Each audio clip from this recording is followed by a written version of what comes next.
Okay, so basically what you saw me do there was exactly the same thing, but instead of playing 3 notes per beat, I played 6 notes per beat, and hopefully it started to sound a little bit more like the sort of the basic two-handed tapping sound that we all know and love.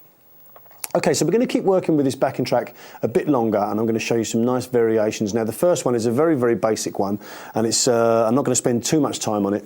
It's just the opposite of the one that we've learned. So the one that we've learned goes... And the one that we're going to learn now just starts with the tapping hand.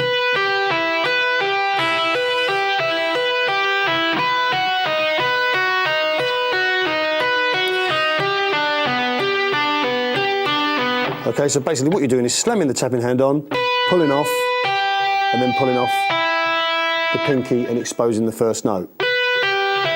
Okay, now I'm not going to bore you by doing both speeds. I'll just do a quick demonstration using the faster speed. So this is going to be 6 notes per beat. But as I say, if you're unfamiliar with the technique, start with the slow 1, 2, 3, 4,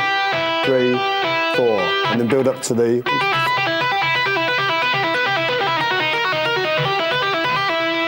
But when you do it right. Okay, here we go.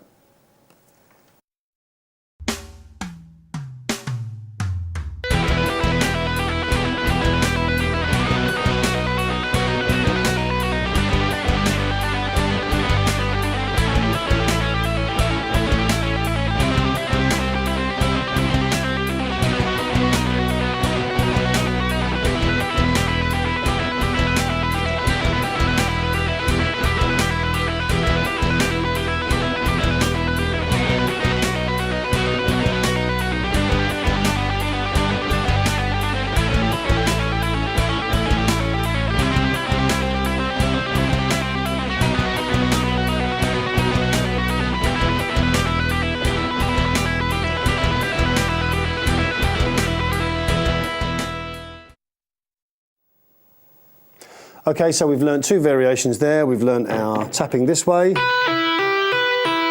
and our tapping this way. Okay, so our next port of call is going to be to add 1 more note to each arpeggio. Okay, and this is going to give us a nice little lick that you can use in a lot. You'll find that as you learn this, you'll be able to use this in a lot of applications, and it's a semi-quaver lick, and it takes the speed up an extra gear. So what's going to happen now is, instead of doing this like we are here, we're going to add a note between the 2 notes that we have in the left hand, being the E and the G. We're going to add this 7th fret B string. Okay, and it's going to be an F sharp note. So the lick is going to sound like this now.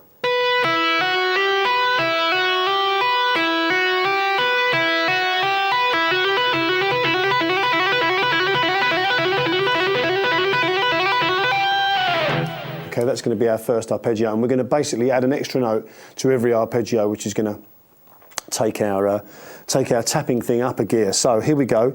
This is going to be the first one, and it's going to be semi-quavers now. It's going to be 4 notes per beat. So if you're thinking 1, 2, 3, 4, it's going to be 1 and a 2 and a 3 and a 4 and a 1 and a 2 and a 3 and a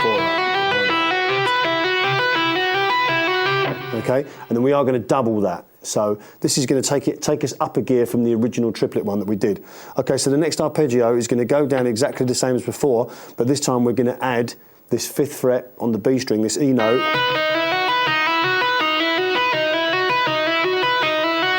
We're going to move across and play the G arpeggio, and the note that we're going to add is going to be C at the 5th fret G string.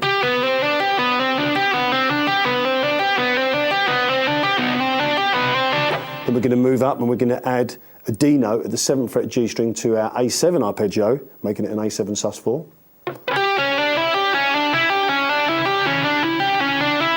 Okay, then we're going to move down and we're going to add this D note also to our C triad. So it's not going to be a triad anymore, it's going to be like a C kind of add 9. I'm going to move that whole thing down a semitone. So the added note now is going to be the 6th fret G string, that C sharp note. It's going to be like a B add 9.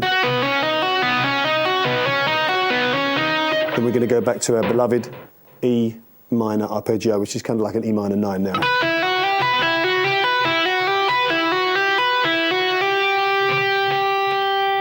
Okay, so I'm going to give you a little demonstration of the slower of the two, and then a demonstration on the faster.